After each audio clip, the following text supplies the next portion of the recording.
Dahil Sunday ngayon mga sis, i-upload ko na nga yung mga ganap ng Sunday ng bakasyon dahil hindi ko pa nga na-edit. Dito yun na nga lang makikita naglalaba ako mga sis kasi hindi na nga ako nakakapag-vlog ngayon. Syempre kahit kaya ko nga gawin mga sister, ayan for the utos nga ako sa asawa ko. At yun naman si auntie ninyo ay for the linis ng kuko niya. Kaya tara, samahan mo ako and spend another day with me as 27-year-old public school teacher, small meat shop owner, wife, and a mom.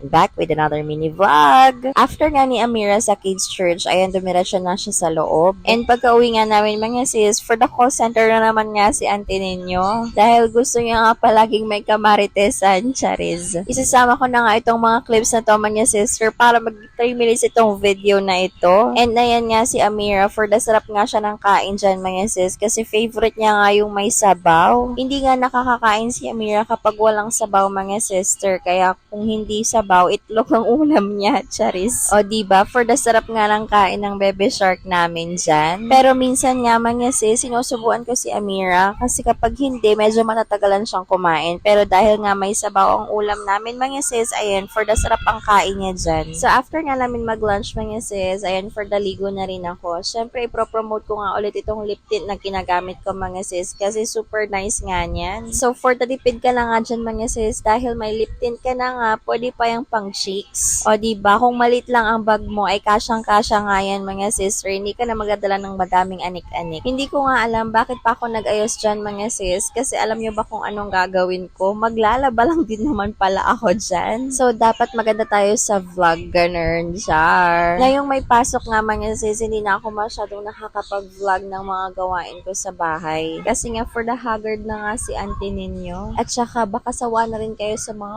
vlog na ganito, charis. Pero syempre kapag wala lang nga tayong mai-content mga sis, ayan, for the yan na lang makikita nyo ulit, charis. Dahil nga sobrang init na nga ng mga oras na yan mga sister, tinawag ko na nga yung asawa ko para magsampay. Dapat nga mga sis, every time na maglalaba ako, ay siya na lang magsasampay kasi feeling ko nag-e-enjoy naman siya, char. Syempre nung bakasyon nga mga sis, hindi mawawala ang nap time ni Amira. Kaso sa part na to mga sister, inuuto-uto ako ni Amira kasi ayaw niya pang matulog niyan. Ngayon nga mga sis, hindi na nga nakakatulog si Amira kasi ewan ko ba kung anong ginagawa nilang mag-ama. Dahil nga medyo nahihirapan akong i-cover itong charger ko mga sister. Ayan, tinawag ko na nga yung asawa ko. Actually, hindi naman ako nahihirapan dyan mga sister. Medyo tinatamad lang ako yan kasi nga paikot-ikot lang. Kaya ayan, for the rescue na nga si uncle ninyo, charis. Dahil hindi pa nga natutulog si auntie ninyo, ayan, for the linis na nga siya ng kuko niya for the arte yarn. Since hindi pa nga natutulog si auntie ninyo, nagpunta na lang kami ng palengke mga sis. So that is our vlog. See you again next time. Don't forget to like, follow, share, comment, and subscribe na kayo ganun din sa aming YouTube channel. Thank you guys for watching. Bye!